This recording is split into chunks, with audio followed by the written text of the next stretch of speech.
दलित उत्पीड़न की घटनाओं के खिलाफ बड़ा आक्रोश है। गया में, नवादा में, जहां दलितों को, गरीबों को ज़मीन से बेदखल करने की साजिश भी आ गई, तो लोगों को बात पूरी तरह से समझ में आने लगी है कि ये SIR लोगों का नाम काटने वाला अभियान है। और वो जो नाम काटा जा रहा है, नाम लिया जा रहा है बांग्लादेशी का, लेकिन काटा जा रहा है बिहार के अंदर जिंदा लोगों को मुर्दा बता के माध्यम से फॉर्म 6 जमा हो रहा है। ये कहाँ BLA लिखेगा? क्या फॉर्म 6 में कहीं भी, क्योंकि बात है ही नहीं, फॉर्म 6 तो हर नए वोटर के लिए है और कोई ज़रूरी नहीं है कि कोई नया वोटर किसी BLA के माध्यम से आए। आप कह सकते हैं कि 13 दिन की यात्रा है, 1300 किलोमीटर, बीच में 3 दिन का गैप है। तो आज पहला गैप है। 17 से 19 हम लोगों ने सासाराम से बरबीघा तक ये रास्ता तय कर लिया है। तो यात्रा में जो हमें दिखा, एक व्यापक जनता का समर्थन, क्योंकि इसी इलाके में हमने पिछले अक्टूबर में भी नवादा से पटना तक की पदयात्रा की थी और उस समय भी हमने देखा था कि लोगों में बदलाव की बड़ी आकांक्षा है। देश बिहार में दलित उत्पीड़न की घटनाओं के खिलाफ बड़ा आक्रोश है।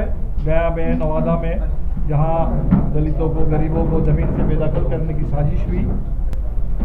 और इस बार जो हमने देखा कि बदलाव की आकांक्षा के साथ साथ SIR को लेकर के लोगों में अब कोई कंफ्यूजन नहीं है।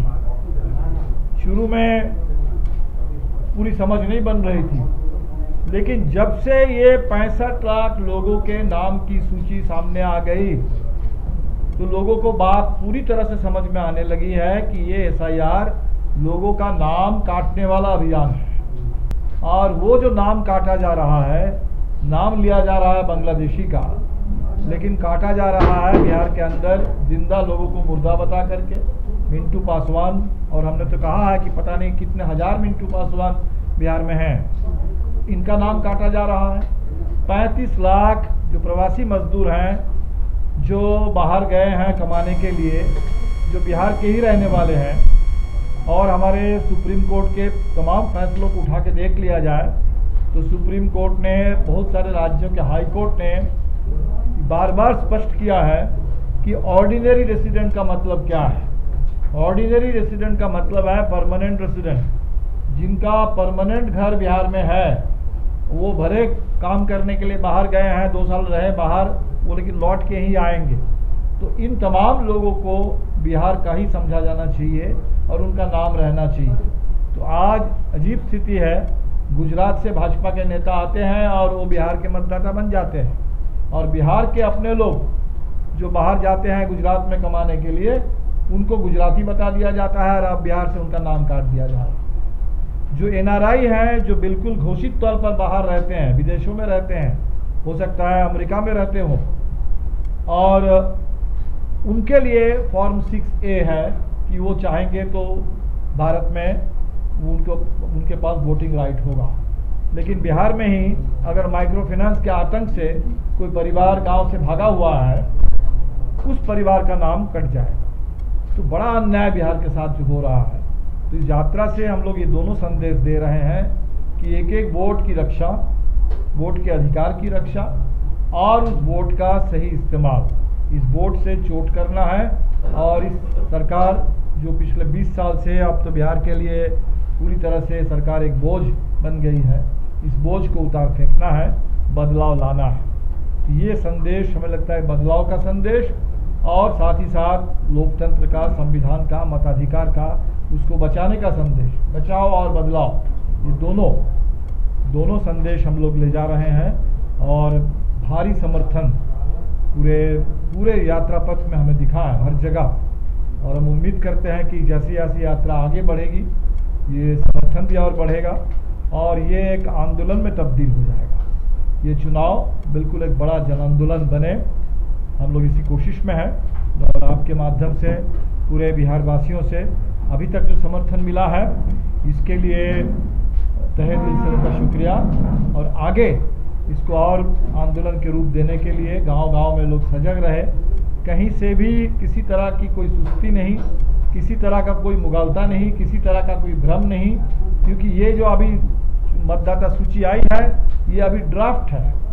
यहाँ तक कि ड्राफ्ट में भी जितने लोगों के नाम चढ़े हैं वो सारे नाम फाइनल सूची में रहेगी, ऐसा भी कोई गारंटी नहीं है। इसीलिए इसमें बिल्कुल सजग रहना है, एक एक नाम मतदाता सूची पर वो चढ़ जाए, इसकी गारंटी करनी है। और अभी तक ये हमने देखा कि बहुत बड़ा एक घोटाला चुनाव आयोग का ये भी है कि एक तो मकान नंबर वो 0 बता दे रहे हैं और 0 नंबर वालों को बोल दे रहे हैं कि ये बेघर लोग हैं, जबकि न्यूज़ लॉन्ड्री में पाया 2,92,000 बिहार के अंदर 0 नंबर वाले मतदाता हैं। और बिहार के जो चुनाव प्रबंधन है, बिहार के सीईओ, उन्होंने कहा था कि ये सब गलती है, इसको हम लोग ठीक कर लेंगे। लेकिन हमारे ज्ञानेश कुमार जी अब कहते हैं कि जो है वो बेघर मतदाता है। तो ऐसे पता नहीं और कितने 0 के नंबर पर चढ़ जाएंगे। लेकिन सवाल तो उठता है कि 0 नंबर मकान पे रहने वाले, उनका वेरिफिकेशन कैसे हुआ, इनके खिलाफ अगर कोई कंप्लेंट आएगा उस कंप्लेंट का निपटारा कैसे होगा, उनके पास अगर कोई चिट्ठी भेजी जाएगी वो चिट्ठी कहाँ भेजी जाएगी, कैसे उस चिट्ठी उनके पास पहुँचाई जाएगी। तो ये जो पूरा घोटाला हो रहा है 0 नंबर का, तो 0 घोटाला एक है मकान नंबर के साथ, दूसरा जो 0 घोटाला हो रहा है कि हमारी पार्टियों की ओर से, हमारे बीएलएस की ओर से लगातार हम लोग जो कंप्लेंट दे रहे हैं, चुनाव आयोग कह रहा है कि अभी तक हमें एक भी कंप्लेंट नहीं। मिंटू पासवान को लेकर के कुणाल जी खुद डेलीगेशन लेकर के यहाँ बिहार के सीईओ से मिल करके आए हैं और कंप्लेंट दिया गया। उन्होंने कहा कि ये कंप्लेंट भोजपुर में दर्ज हो जाए। भोजपुर में हम लोगों ने दर्ज कर दिया, लेकिन चुनाव आयोग का हर रोज जो रिलीज आ रही है, 19 दिन हो गए, आज भी वो 0,0,0,0 बता रहे हैं।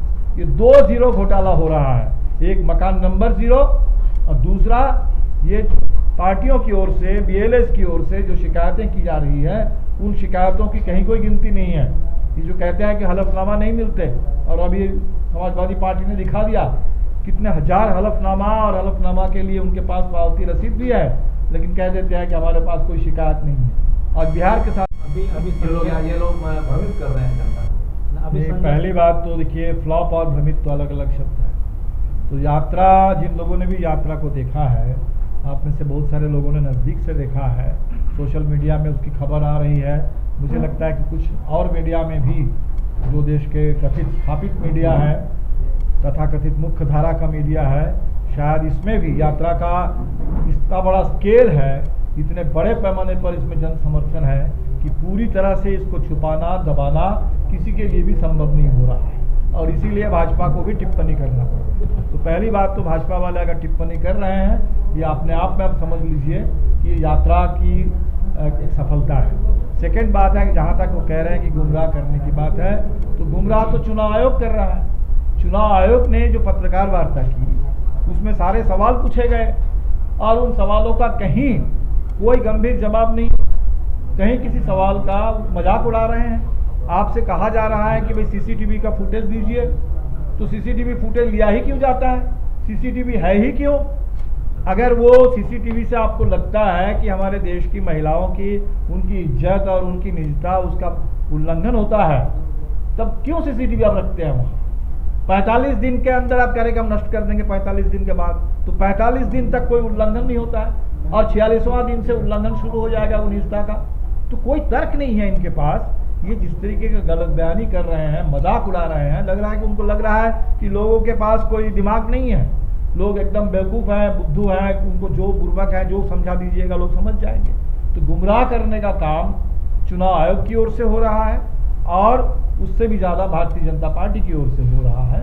और हमें लगता है कि हम लोग तो सच को ले जा रहे हैं, जागरूकता फैला रहे हैं, संदेश दे रहे हैं। जो काम चुनाव आयोग को करना चाहिए था, उसी काम को हम लोग बहुत संगठित ढंग से लोगों के बीच में कर रहे हैं, लोगों को बता रहे हैं कि कितना बड़ा आपके साथ अन्याय हो रहा है और किस तरीके से लोग अपने मताधिकार की रक्षा कर सकते हैं। सर, बीएलए के माध्यम से आपकी पार्टी की कितनी आपत्तियां जो है दर्ज कराई जाती है? हम तो वही कह रहे हैं कि जितनी आपत्तियां हम दर्ज करा रहे हैं, अभी तक उसकी कोई गिनती नहीं हो रही है, कि कोई गिनती कहीं नहीं हो रही है। एक सबसे बड़ा उदाहरण तो हमने दिया मिंटू पासवान का सबसे बड़ा उदाहरण हमने दिया कि जहां सीईओ के पास हम लोगों ने उनको उनके सामने हाजिर किया और तब भी एक भी आप शिकायत के बारे में वहाँ जीरो का आंकड़ा चल रहा है, वो हम जल्दी ले आएंगे। हमने अपने सारे BLS से हमने कहा है कि वो सारे हम इकट्ठा करके वो आपके सामने रख देंगे कि कितने है। हमने जब देखा, क्योंकि हमें तो था कि भाई जब इतनी बात हो गई अब वो जीरो वाला खत्म होगा, अब ये मानेंगे। जब कुणाल जी जाकर के खुद मिल के आए हैं CEO से और उन्होंने कहा, उसके बाद मानेंगे। लेकिन अभी तक जब हम देख रहे हैं कि 000 का चल रहा है तो बहुत बड़ा ये घोटाला है और हम सारा इकट्ठा करेंगे। अभी यात्रा पर थोड़ा ध्यान है, लेकिन इस पर भी हमारे लोग काम कर रहे हैं। वही तो हम कह रहे हैं कि ये चुनाव आयोग झूठ बोल रहा है, चुनाव आयोग झूठ बोल रहा है। और बिहार में जितनी आपत्ति दर्ज हुई है, बिहार में जितनी आपत्ति दर्ज हो रही है, हम सारे दिखा देंगे आपको। सारे वो आपत्ति हम लोग आपके सामने रख देंगे। अभी 2-4 दिन का और समय दीजिए, लोग अभी यात्रा में थे, लेकिन ये पूरे रिपोर्ट हमारे पास है कि हर जगह जो BLS के जरिए शिकायतें दर्ज की जा रही है। फॉर्म 6 जैसे आप देख लीजिए। केवल एक लाइन का सवाल है कि BLS के माध्यम से शपथ पत्र के साथ आपने कितने दाखिल किए हैं? पहली बात को समझ लीजिए, ये चुनाव आयोग की बड़ी चालाकी है। वो कह रहा है कि राजनीतिक दलों की ओर से कोई नहीं आया है, तो राजनीतिक दल का मतलब BLA नहीं होता। राजनीतिक दल का मतलब BLA से लेकर के राजनीतिक दल के पूरे नेतृत्व तक, उनके MLA MP सब राजनीतिक दल में होते हैं। और वो पूरी शिकायत गई है, और जैसे ही कोई शिकायत मिलती है, आपने देखा होगा कि ये लोग सोशल मीडिया में आपका जवाब देते हैं। जैसे मान लीजिए मिंटू पासवान का नाम आया, अभी हमको रिपोर्ट मिल रही है कि वो माले के नाम पर, माले के BLA के नाम पर नहीं चढ़ेगा, लेकिन मिंटू पासवान का नाम हो सकता है चढ़ गया हो, क्योंकि इतने ज़्यादा इसको लेकर हल्ला हुआ है, तो वो अपने ऊपर ले लेंगे। हम तो कहेंगे कि जितने फॉर्म 6 भरे जा रहे हैं, जितने फॉर्म 6 भरे जा रहे हैं, उनमें से एक बड़ा हिस्सा जो डिलीटेड मतदाता है उनका है, और वो सारे फॉर्म 6 को आप मान के चलिए कि वो आपत्ति है। वो बिहार के मतदाता विक्टिम है, डिलीशन के विक्टिम है, वो डिलीशन के एक्सक्लूजन के जो विक्टिम है, वो कैसे शिकायत दर्ज करेंगे कि गलती से या गलत तरीके से हमारा नाम काट दिया गया और हमारा नाम इसमें जोड़ा जाए? ऐसा कोई फॉर्म ही नहीं है, ऐसा कोई शिकायत के लिए कोई फॉर्म ही नहीं है। दूसरी बात है कि उसमें जो कुणाल जी ने कहा कि इसमें आप कह रहे हैं कि BLA के माध्यम से, तो BLA के माध्यम से फॉर्म 6 जमा हो रहा है, ये कहाँ BLA लिखेगा? क्या फॉर्म 6 में कहीं भी, क्योंकि बात है ही नहीं, फॉर्म 6 तो हर नए वोटर के लिए है, और कोई जरूरी नहीं है कि कोई नया वोटर किसी BLA के माध्यम से आए, तो नया वोटर वो सीधे आ सकते हैं। इसलिए उसमें फॉर्म 6 में कहीं कोई BLA के लिए कोई जगह तय नहीं है कि ये इस BLA ने रिकमेंड किया। ये जो बोला जा रहा है कि 0,0,0,0 पॉलिटिकल पार्टी से, तो पॉलिटिकल पार्टी के कंप्लेंट गिनना हो तो सारे कंप्लेंट को गिनिए, सारे कंप्लेंट को गिनिए, उसमें सिर्फ BLA के माध्यम से कंप्लेन आना होगा, और BLA के माध्यम से जो कंप्लेन आया है उसका कोई रास्ता ही नहीं है, उसके लिए कोई रास्ता ही नहीं है, उसका ऐसा कोई प्रोफार्मा ही आपने नहीं रखा है। इसीलिए हमें लगता है कि चुनाव आयोग ने बहुत बड़ा एक भ्रम की स्थिति पैदा कर दी है पूरे देश में। डेली वो जीरो जारी करते हैं कि zero complaint, zero complaint, zero complaint. इसके माध्यम से वो माहौल बनाना चाहते हैं कि बिहार में कोई शिकायत नहीं है, जबकि शिकायत तो सुप्रीम कोर्ट तक पहुंची। मुर्दा घोषित कर दिया गया आदमी सुप्रीम कोर्ट तक पहुंचे, और तब वो कह रहे हैं कि ह्यूमन एरर है। ऐसा तो होता ही है, तो ऐसा तो होता ही है किसी बड़े अभियान में आप अगर कह रहे हैं, और हम कह रहे हैं कि इतने बड़े पैमाने पर हुआ है। और हम तो कहेंगे कि वो जो 35 लाख जो प्रवासी मजदूर हैं उनके साथ तो ये सरेआम उनके साथ अन्याय है, क्योंकि वो बिहार के ही हैं, वो बिहार के ही हैं, परमानेंट रेसिडेंट बिहार के हैं। आप ऑर्डिनरी रेसिडेंट, परमानेंट रेसिडेंट को आप ऑर्डिनरी रेसिडेंट नहीं है ये कह करके उनको आप बाहर कर दे रहे हैं, ये तो बड़ा अन्याय है। सर एक सवाल है, तेज प्रताप